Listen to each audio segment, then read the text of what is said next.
Welcome back to Just Giants with Grump and the Cranky Fan, the best damn podcast for the best damn football team. I am your host, the Football Grump, and with me as always is Mike, the Cranky Fan.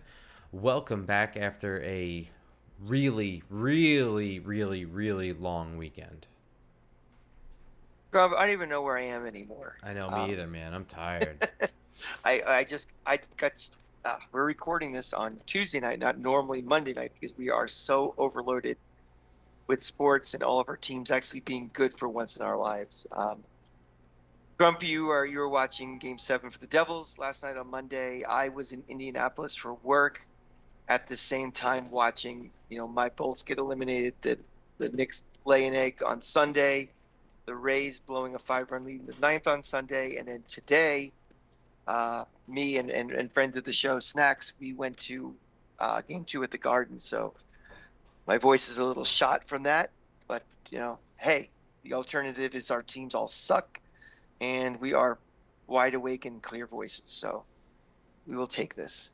Yeah, it was quite a long weekend for me. I was in and out of Manhattan for the NFL draft. By the way, the draft was going on too. Yeah. After everything else that's happening. So that's like the culmination of like 5 months of work, like coming to a 3-day cram session. So that's just like a ton of stress on the brain. In addition to just being on camera for like 17 hours total in a very short amount of time, the back and forth travel, it's like a lot. Sunday was like a straight up recovery day for me where I just kind of played on my phone and slept. It was like the first time since high school I slept past noon. First of all, kudos to you and Bobby and Justin for great coverage, all weekend. I don't, I'm sure a lot of people who, watch this show and watch their show did the turn the volume down on TV and watching you guys, getting it synced, the video to the audio of you. That's what I did, because I hate ESPN with a violent passion. Anybody who follows me on Twitter knows how much I hate that channel, and their self-serving promotion all about them, and just having the Eagles nuts stuffed so far down their throat is disgusting enough as it is. Now you throw in this Georgia component with them. I really want to fucking puke. So turning them into mute and listening to you guys actually giving Giant-centric coverage, and I think just interesting overall based on all the hard work you guys did, was really I will speak for Giant Nation thanking the three of you guys. It's good to hear, and thank you also. Like it kind of is awkward, like I don't really like when people ask me like how it was. I like tell them that it was fun, and then like some people will be like, well, how'd you do? And I like honestly don't know how to answer that question, mainly because I don't really, I mean, we didn't have the chat up on the screen. Like Justin and Bobby had it, and I was looking at it occasionally, but it's not like it was like an in-your-face live stream initial feedback of like how you're doing. So I don't really know how to answer that. So it's cool to hear that. I can answer that for you. Our subscriptions to this on the YouTube feed have been up 10% since Thursday. So that tells me that you are contributing to a very popular show and people want to hear more of you. And also you weren't like screech marks on a chalkboard where people were like, not only the hell with this guy, I gotta unsubscribe from his real show. So, we are always forever in debt to Bobby and Justin for the way they promote a show that's for the amount of people that listen and subscribe to them, we are not even a rounding error in their thing, but they've always supported us, and they've promoted you, especially for where you should get the audience and the platform that they give you. And we'll always be grateful for those guys for all their support, and they're good guys too. Yeah. So, and like on top of everything, like it is just fun. Like even if that weren't on camera and that was just like, hey, we're going to just sit and watch the draft. Like, do you want to come? Like that would be awesome and fun. It would have been actually no different to me, trying to be honest. Like, I mean, like, other than the, like, canned, like, on social experience of that, like, it would be the exact same thing. Just a couple of guys sitting around, like, There would have been more Well, food being eaten. I can say well, that. you know what it felt like? It felt like when, in 1993, when I was in college in my Pretty apartment, much, yeah. when the draft was on, it was like, six of us, getting drunk and, getting some five-star pizza and, free plug for Gainesville's Best, That and shit is watching the draft. so bad. It is I am such going to, bad pizza. I am going to beat the shit out of you right now. You I know it guarantee. is. I mean, like it's like one of the like I like Pizza Hut, but I know it's awful. Like I like it in a different way. It's something else entirely. Anybody who Same thing with listens five to star. this show, But listen, like after we eat that, I don't feel like a normal human the next day, like I do when I eat like regular I feel, pizza. I feel superhuman. I feel, yeah. I feel So clogged up with like garlic bread and like, ugh.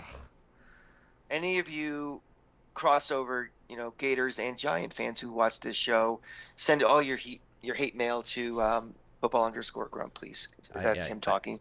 This heretic nonsense. I But enjoy it for what it is. fantastic. So I want to ask you a couple of questions about the draft overall for your perspective. Because you've been in the weeds for months. You were really in the weeds during the show.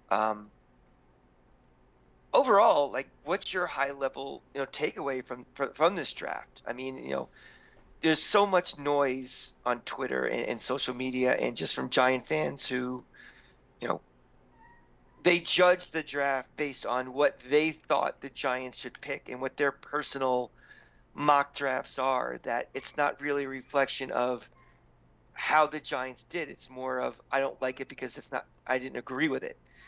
How do you, because you're not somebody who does really mock drafts. Mm-mm. Overall, based on what the objective of the draft is, how do you think we did? Well, I mean, I feel like there's a lot of questions in there, so I'll kind of There like is. hit a whole bunch and just kind of ramble. So The floor is yours. if I miss something, hit me at the end with it though. Go ahead. So I don't.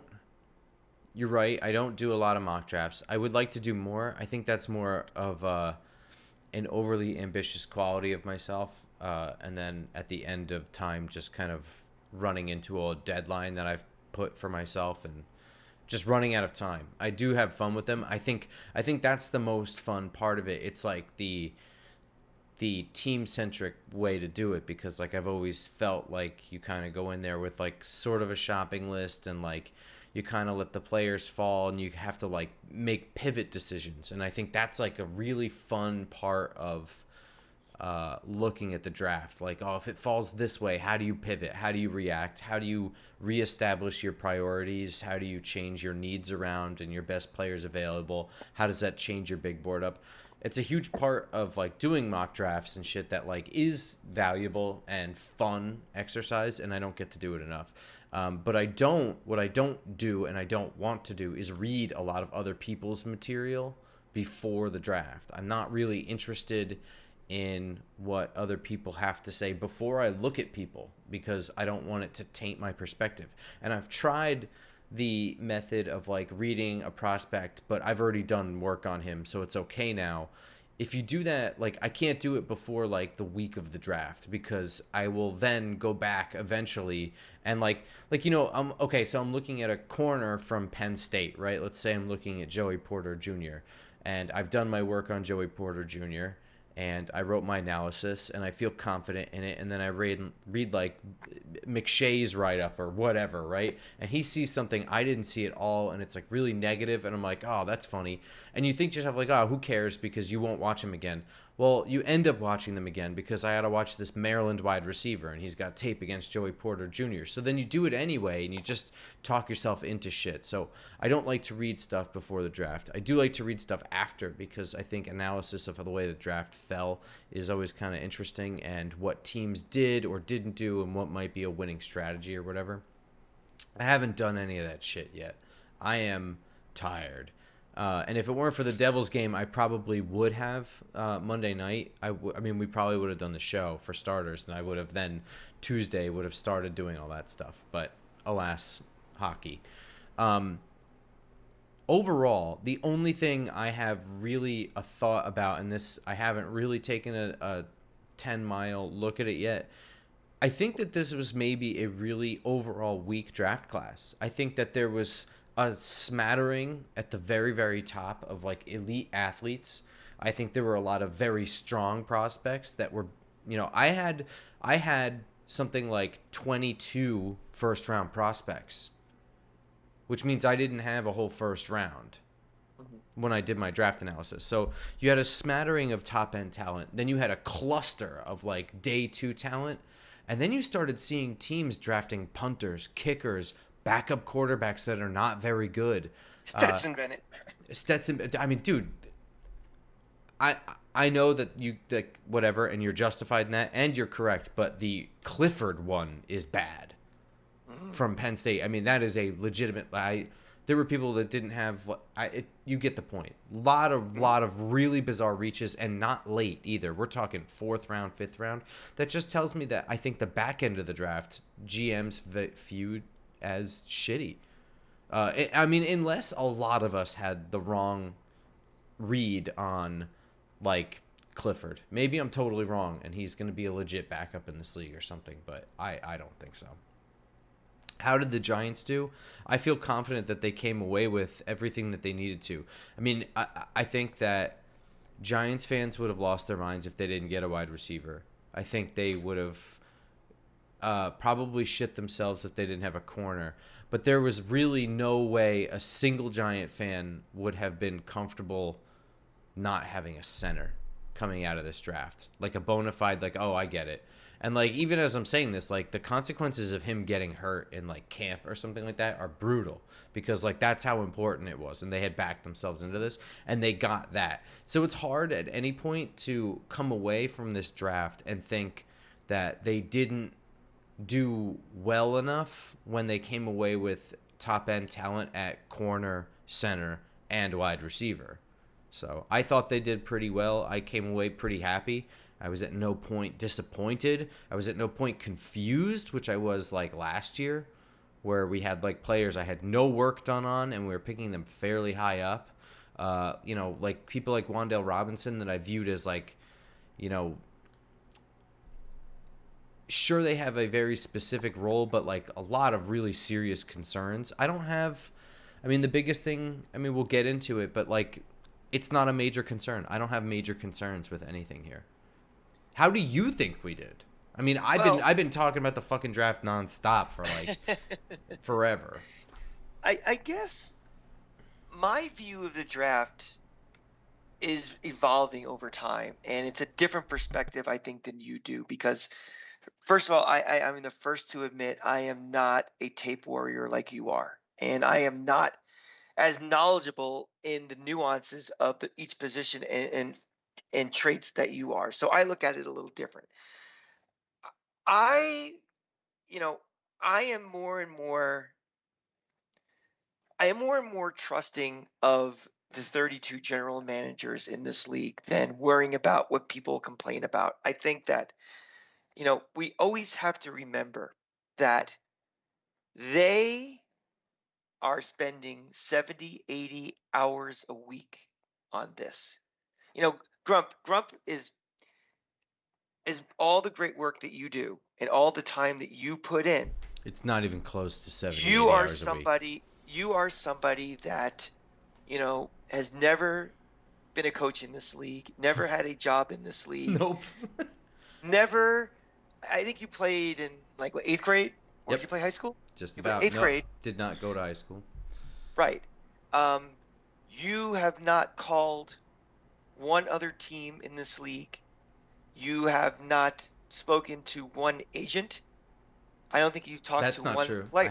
have spoken to one agent in Mobile. Some guy was talking to me. Okay, so that was 4 months ago. Yep. So and I'm saying all this that you haven't done these things, and you probably are in the one half of 1 percentile of everybody that I know, whether in real life or I'm connected with Twitter or people I follow on Twitter. So my point of that being is that, you know, it's hard for me to judge and be affected by people who are outraged at 10 o'clock at night on a Thursday for a pick. You know, We make decisions based on, we being the Giants and every other team in the league, base their decisions on so much data and information that we will never be, privy to. Why did they trade up? Because on your mock board think, oh, I have him here and he's here. They didn't get value.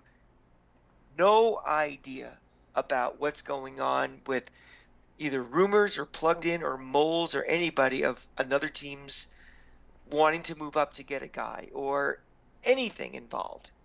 So I more and more each year I put more faith into our general manager and our coaching staff and our scouts of what they're doing. So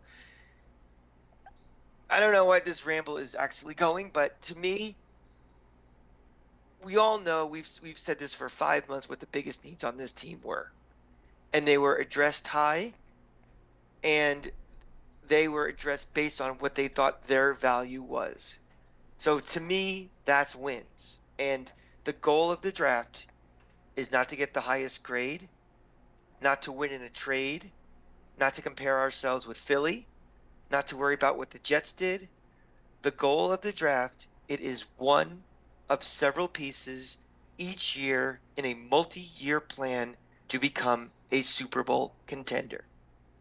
Are the Giants closer to the Super Bowl on Tuesday night, May 2nd, than they were Thursday afternoon, April 29th? Yes. Nothing they did makes us worse. So when people are like, that was a disappointing draft, a shitty draft, put it in perspective that we do not have a closing window after this year that these draft picks are going to make or break us winning the Super Bowl. We are most likely not winning the Super Bowl this year. We are getting closer. Will we be closer to Philly and Dallas? We will find out in January after, we finish, we go through mini camp, we pick up unrestricted free agents, guys that are cut, we play a season. All I know is I feel like we are closer to being a legitimate playoff team and a Super Bowl contender than we were. And that makes me feel like this draft has been successful. It's kind of like playing blackjack. You put yourself in the best positions to succeed, but the cards may not fall. These may be great draft picks, but they all may be busts. It doesn't mean it was a bad draft. It means it just didn't happen. And it's kind of like playing blackjack. You hit on 16 when the book says hit. Doesn't mean you're always going to get blackjack or win, but you put yourself in the best position to succeed. And I think what I can say with this front office was they put the Giants in the best position to succeed based on how the draft fell and their picks and utilizing their picks moving up and down. So I'm going to do this in like little clusters. Yes. So the first 3 picks, we'll talk about them. Deontay Banks from Maryland. They moved up 1 pick to get him. They traded away a 5th and a 7th to do it. I don't really care about the trade up. I think they gave away 2 minor values to secure a guy they absolutely wanted. Perfect fit for Wink's defense. I think in the moment, in the chaos of like Joey Porter Jr. falling and no one knew why, and the Eagles getting all sorts of free draft picks for no reason, which is bullshit. In all of that, I was just kind of like, because they like traded and gave away nothing. And so in that same night now, while they also got free draft picks like later on, it was a lot to process, and I was just like, oh, I don't understand why we did this. I don't really care, honestly, about the trade up. I like Deontay Banks a lot. I like him for the defense. I'm excited for him. I'm assuming that he's going to fight for the starter spot opposite of Dory Jackson. If you want your guy, and based on your draft board, he is still available and he's considered a value because he's lower than you thought he was, you get him. This team will not be a Super Bowl winner or loser based on what they do with a 7th round pick in a draft. So that's why you accumulate extra assets and extra draft picks in other trades, so you have the flexibility to make moves on the margins that will make you better. So I am with you. I could care less if they traded a 5th and a 7th. They got the guy that they wanted, they felt was perfect fit and a perfect value. So you get him. And like probably everyone's favorite pick of the night for all the reasons I went into before, John Michael Schmitz at 57. My highest rated center. Dude has missed like 2 games. Apparently, one was an opt out. So you get a Hmm. guy who is just generally very healthy. He's generally around, and is dedicated to his craft. He played a lot of different sports. Mid high school, he transferred to a different private high school and gave up everything but football. Um, he followed the coach from like whatever it was, like Eastern Michigan, Western Michigan, when he transferred over to Minnesota, and so he followed him to Minnesota. So, um, a lot. I mean, like only good qualities. He has some things to get better on, obviously, but and also I know the general consensus was like, oh, I can't believe they got him at 57. I'm like, I'm like pretty happy about it, but I don't think he fell too much further than I kind of expected. Like I thought maybe he'd be like in the mid 40s, you know. I never really viewed him as like going in the first round, but either way, like how the hell could I ever be mad with them taking the highest rated center off the board and they didn't have to do it in the first round? That's great. It's the best it could have Yeah, been.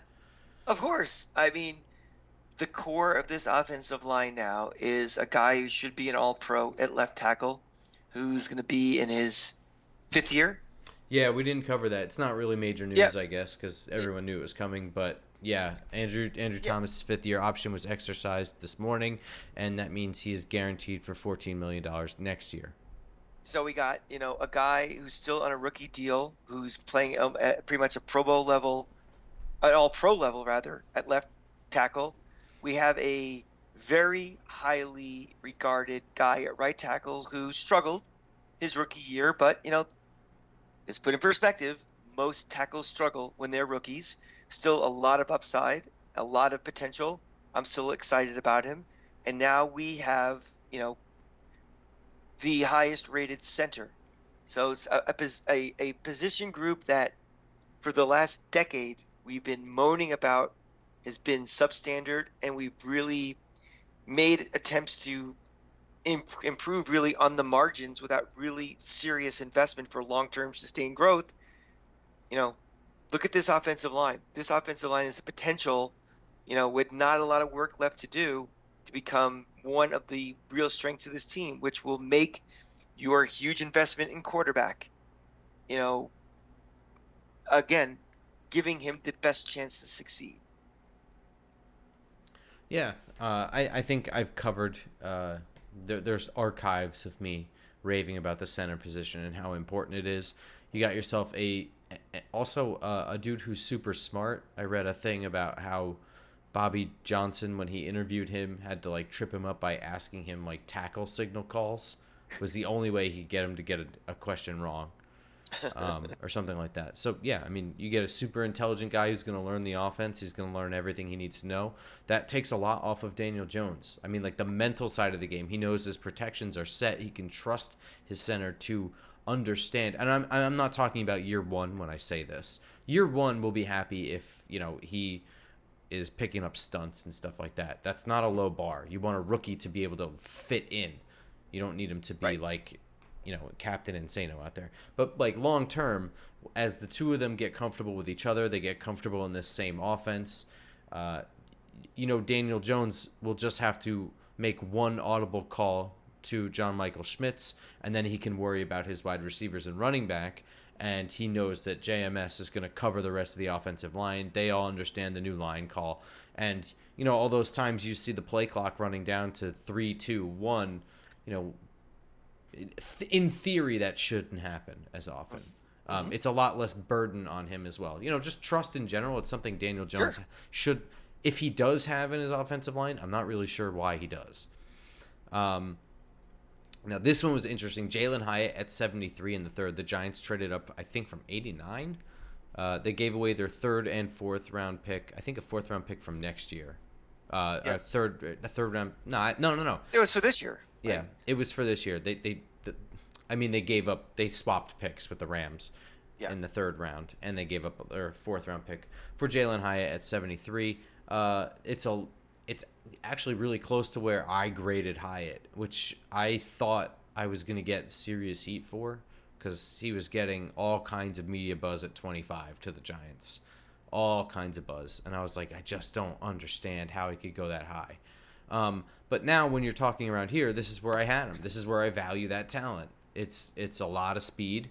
And I think that there are ways that the Dable offense, the Kafka mind, they are going to get him in situations where he'll have free releases and he'll be able to just use his speed without getting knocked off course and stuff like that. And also, like, his impact on getting other guys open can't be understated as well.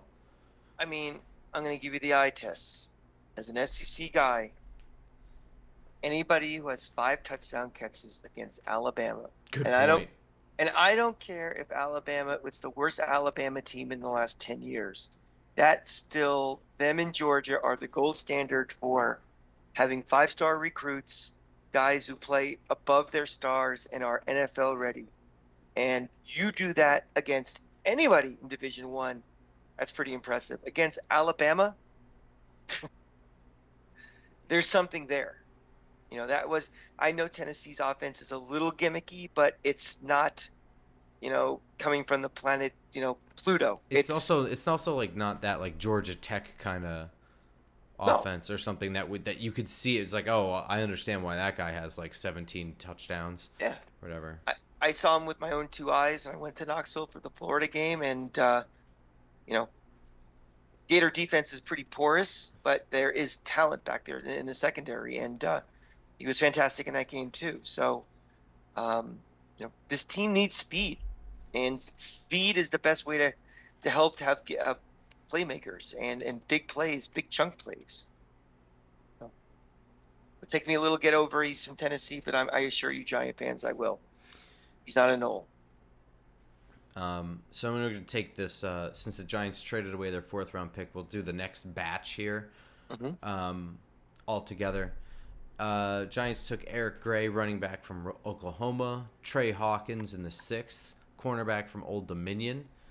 And then in the 7th round, they took Jordan Riley, a defensive tackle from Oregon at 243, and Javarius Owens, safety from Houston at 254.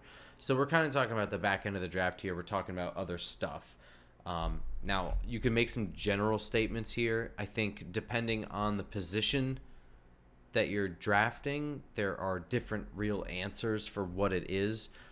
But generally speaking, I think with Eric Gray in the 5th round, you have a guy who's going to probably contribute this year in some capacity. Do you agree with that?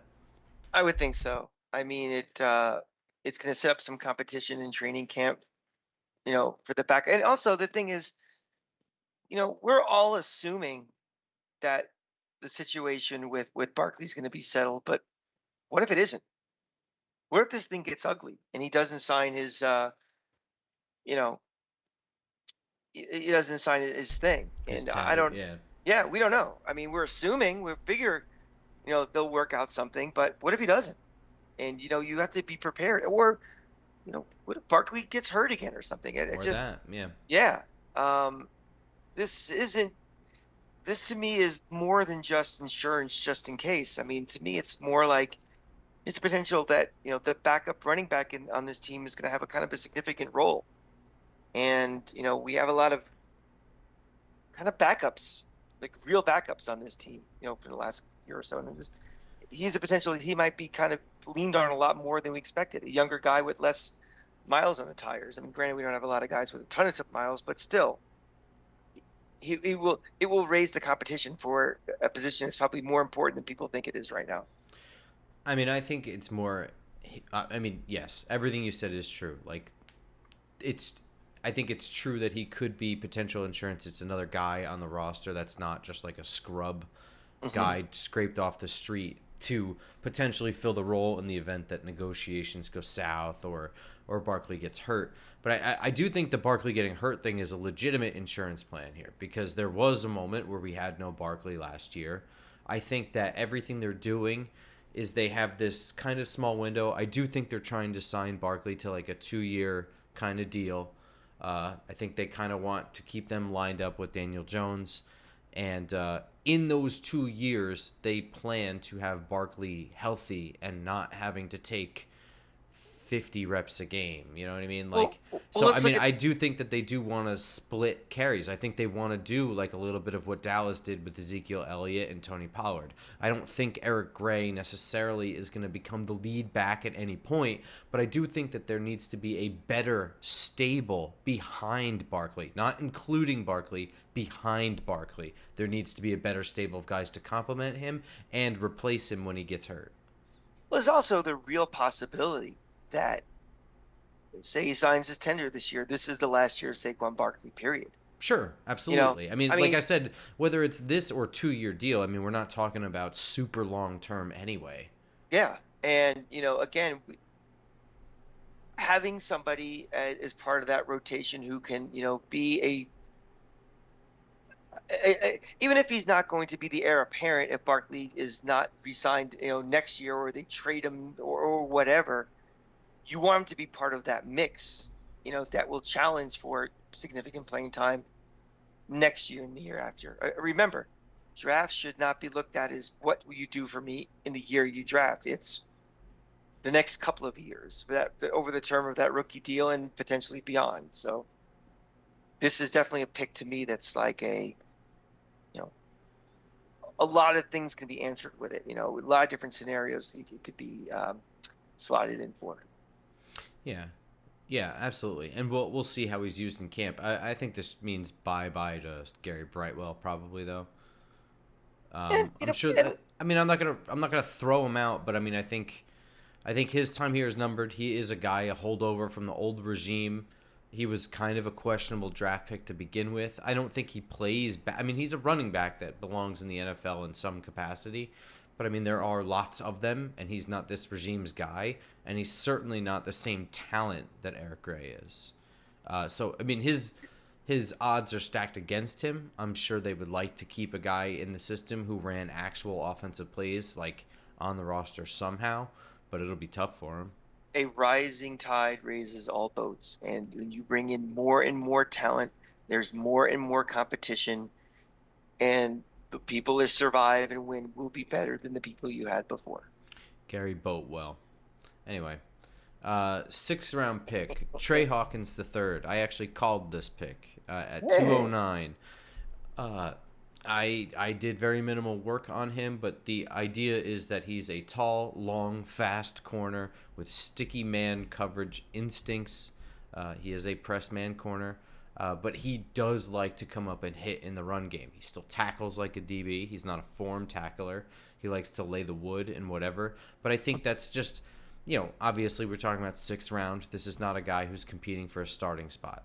That being said, that being said, when Wink Martindale got here last year, I was surprised at how much he was testing literally everybody, and this is his type. And if he is going to play like his type, I think he's going to play ahead of other guys on the roster.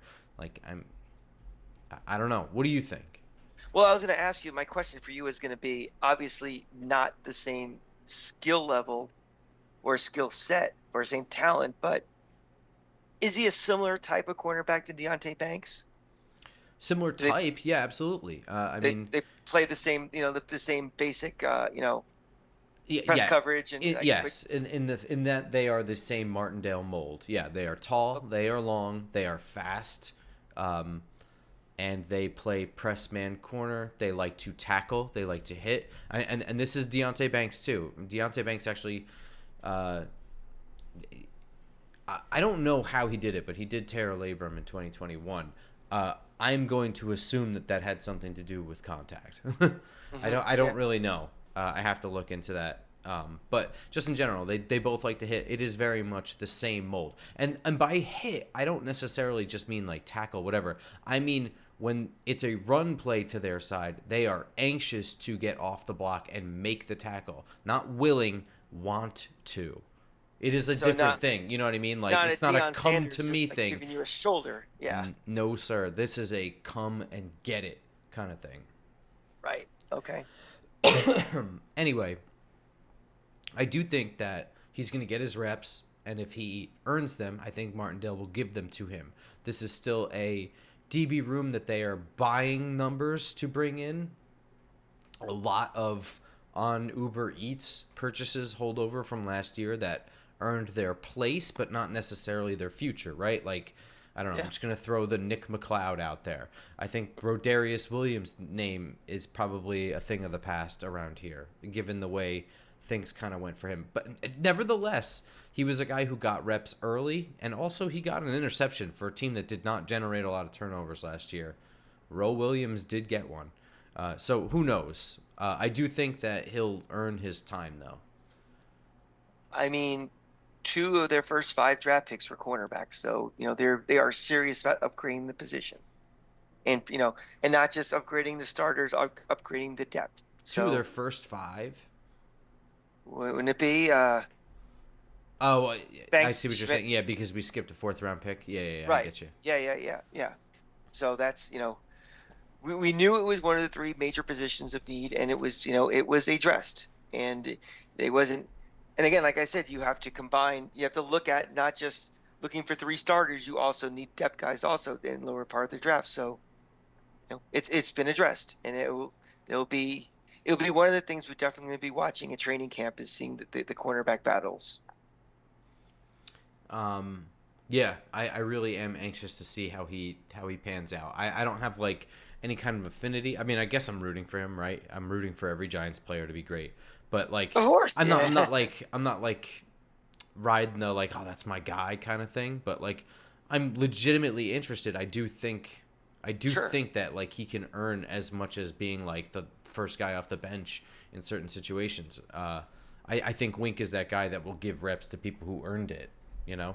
Especially since this is a guy that is tailor-made for his system. They brought him in for a visit, which is why I even knew about him. Otherwise, I would not have. So they clearly have a significant interest in him to have done all that work pre-hand and still take him and whatever. So, yeah, I do think he can shoot up the depth chart. But he's got a lot to go. Probably. I don't even have that much stuff available to even watch. 7th round, the Giants took big man Jordan Riley from Oregon. He's like a 320-pound plus defensive tackle. I don't know that much about him. This is I don't think you can shit on this pick in any capacity, even if you're like, we already have 1 million defensive tackles, which we kind of do. I'll take 1,000,001 then. Yeah, that's fine. But also, it's just like, you're in the 7th round. This is kind of like Snacks Harrison. He was undrafted. I think like a lot of the functional big guys, they're just going to be late round guys because that's the demand. Like they have an important role and you need some on your team, but their role is limited in numbers of snaps. So it's just a low demand kind of thing. And I think also, and this is probably what they said in the press conference, I think I remember hearing this, he has an NFL body already. So it's like, yeah, he's developmental, but he's got the body and size. A lot of these dudes are coming out, they're like, I can't tell you, with the interior defensive line video I did, I was just like, this guy's got to add weight. He's got to add weight. He just needs more weight. Weight. I don't. Yep. So, I mean, these guys are like 275, 281. You're like, just... Even if that works for them as a player, you can't have a roster of just those guys. That's what I'm saying. Back in the day when a guy was nicknamed the refrigerator for weighing 303 pounds, that might have worked, but not in this league anymore. You need to have bulk, you need to have muscle, and you need to be developed. So, Javarius Owens, safety from Houston, at 254. Right now, I think this is more like, if he gives you any DB value, that's kind of a bonus. This is strictly like a special teams athlete, right? I think when you're down there, you're just looking for raw materials, and I think this is a raw materials pick. I think generally speaking, the like 3 kind of positions that are almost like, and once you're picking in like the 7th round, the 3 positions that are probably going to be specials are DB, but specifically like safety, just because they're like half of a linebacker. They're like 6'1", and like they're over 200 pounds almost definitely. You know what I mean? They're like 210 to 220. Linebacker, I mean, you need people that are like 6'3", 6'2", and like 240. And then running backs, right? I was going to say running back, I think, is one of those Yeah. where. I mean, wide receiver too, but there's not a ton of wide receivers taken in the 7th round usually. I mean, I Mm-mm. don't think anyway. But yeah, I mean, there's nothing wrong with that. I mean, they need to get better everywhere. That includes special teams. Mm. Whatever. I'm cool with it. I gotta watch film on all these guys. I'm gonna do more than my pre-draft stuff because I have a lot less to focus on now. And now they're ours. We have more of a vested interest. And Right. you're not looking at to say slotting him what round he'll be, or, Yeah. is he of it? This guy, he's on the roster now, so he's a Giant, and yeah.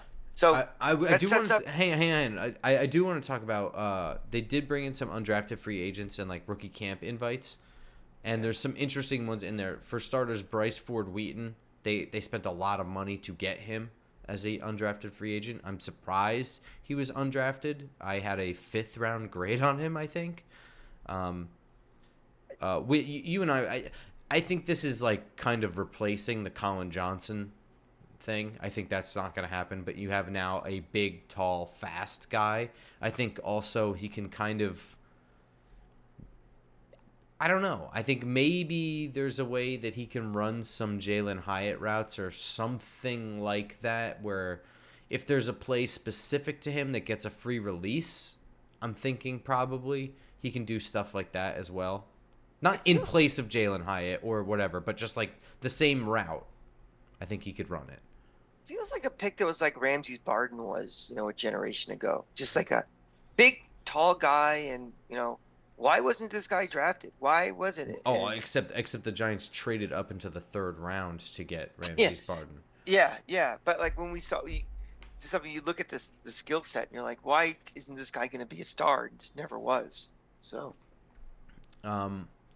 There's an edge rusher from Pitt that people want to rave about. I don't know a lot about him, but like I saw some highlights. He looked pretty disruptive. I think that there's a real shot for him to make the roster, probably based only on those highlight things and other people's words on him. So I want to do some work on him. Don't know how to say his name, so I'll just go with the last name of Baldonado. But that first name looks like I'm going to say like a curse word in some language, so I'm going to not try. I do think another interesting one is Illinois quarterback Tommy DeVito.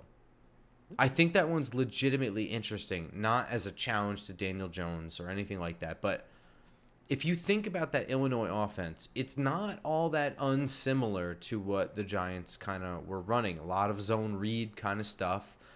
He's not like a wholly inaccurate thrower, and I mean that in like, I have not done draft work on Tommy DeVito, so this is not coming from an analysis point of view. But in all the stuff I watched, I didn't, at a glance, and I mean even just watching Illinois games casually from my couch this past fall, like I never kind of got the sense like, oh my God, this guy is awful. Like that never happened. He was a functional quarterback.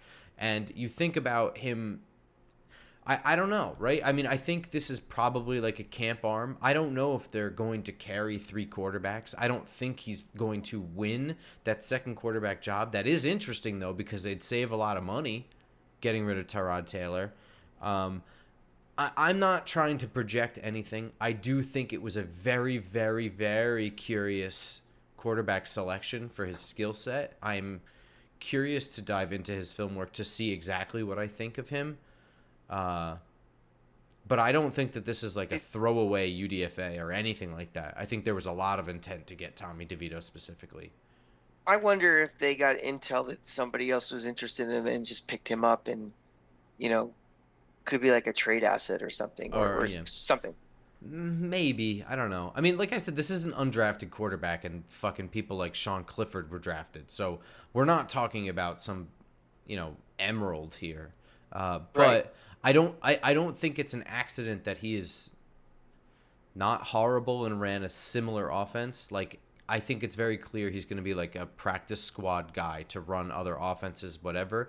But I don't think it's completely unfathomable that he will play well enough in things like preseason and practice for them to actually give him a third QB roster spot. And maybe that doesn't happen in 2023, but it could certainly happen in 2024. And once you do that, like once you've earned that third quarterback roster spot, it's very possible to then get a second one, be the immediate backup, Sure. This is not a everybody is Brock Purdy statement at all. He could be nothing. It's just this was a very smart quarterback selection, in my opinion. I mean, what are the repercussions? I mean, for someone the him, repercussions are a small amount of money, comparatively speaking. But it doesn't even go against the cap, right? Isn't it like the top? Yeah, it won't be in the top 51, Yeah. So yeah, it won't count against the cap. There's something that attracted them to him. They did some sort of pre-draft analysis that said this is an interesting subject for something, and they're taking a flyer on it and see. He might be one of those guys they think could be a coach someday for them, or like and they like maybe not even his skill set or the chance he'll ever be on the field, but they like his mind. There's something they had an interview with him, and that's such a coach name in the NFL too. Tommy DeVito, quarterbacks coach turned offensive coordinator. Is it not? It sounds like either that or he could be like the the saxophone player for Billy Joel's band. Oh, I thought you were going to say the used car lot guy. DeVito's Pontiac and on Jericho Turnpike. Yeah, I could see that too. Yeah, anyway, I thought those ones were interesting. They also took a local kid who was like a quarterback, but like a running quarterback from Air Force, but he's from Franklin, New Jersey. So, I don't know. I guess him for his service. yeah. I think he's as a rookie camp invite strictly as a running back, but I mean, rookie camp invites generally don't net anything. So this is the most I'll wait. Ever talk about him. I'll wait for the report on if anyone blew anyone away, but I will hold my breath. That said, the coming weeks, there is news that will come out over time in terms of like the schedule release and stuff like that. That happens in May. I forget next when. Thursday. Yeah. It's next Thursday. It's coming out. So that means that I will still be here, and so will you. Barely, though.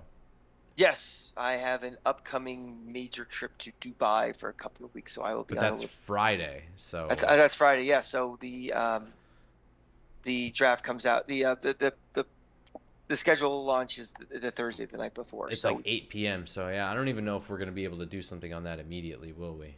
I mean, we might go on there late that night and just do like a quick little. That's up to instant reaction thing. I don't know when your flight is and stuff, but yeah, maybe that's coming. I don't know, but the schedule's a schedule. It's not going anywhere, so like eventually we'll talk about it anyway. Correct. It's also like I don't think it deserves this like whole release. I don't care that much. Like I mean, I want to know, but like it doesn't need to happen with like an unveiling and a ball dropping and whatever else happens. Oh, I mean, well, that's I mean, it's just like one of those things. Just like just put it out, will you? Just like issue it on Monday. Just leak it. Yeah. I don't care. Oh God, I always forget about the schedule leaks too. People get suckered every year. It's so not important. You'll find out in like a couple of hours. Well, anyway. I mean, I like to know as soon as possible so I can get that room booked before. Yeah, I know, but are you really gonna go off of an anonymous thing and book a hotel for? I'm just wait. It's like. Yeah. Well, people just want to know. People brag about the fact that they dupe people every single year. Every year. They brag about it afterwards. It's so silly to get suckered by it. Yeah. But whatever. People want to know now. I mean, that's what Twitter is. It's I need to know right now. And then I need to make fun of you about it. That's the two things Twitter does. So there's stuff coming up that we're going to get to, but we're going to kind of just go through each draft pick to cover a lot of dead time in the NFL. I'm going to do deeper dives on these guys that I've already done. I only did about 3 to 4 games for each one. So I'm going to watch a lot more film on them, give a true analysis, and we'll talk about them and their role on this team going forward as the way we see it in the what am I trying to say? In the confines of the roster or the perspective of the roster? Right. Just within the like the comp. Why we are really losing our brains, within the lens of the roster. Yeah, that's the way we're gonna look at it. Within the context of the roster. So whatever, that's what we're gonna do for the coming days. Those the upcoming episodes, and then obviously as news comes out, there'll be stuff on the news. We'll do episodes on that. Yep. Yep. But yeah, generally that's what the program is going to be like for the next couple of weeks, because And we're kind of bouncing around to vacation, so it's something we can pre-record and put out on a schedule. So that's what we'll do. exactly. Um, and then before you know it, we'll start doing our pencils and pens for the schedule prediction, and then before you know it, it's going to be July, and then all of a sudden we're getting ready for camp. And Yep. it seems like a long way off, but it just there it is. And I'm pretty sure like rookie mini camp is like sometime like really soon. Like I don't know if it's the beginning of June or the end of May, but I think it's like I think it's not really far soon. off. Yeah. It always seems to be like right after draft, and it's just like get these guys in right away for Yeah, that's it. So that initial orientation. And, that might even be in like a week. I'm not really Mhm. sure. But when when that stuff comes out, we will do our best. I'll still be here for a lot of it. I'm only gone for a couple days, in a couple weeks. Yeah. Whatever. In any Cool. case, that is what things are going to look like in the future. For now, we will see you next time. Until then, go Giants. Go Giants.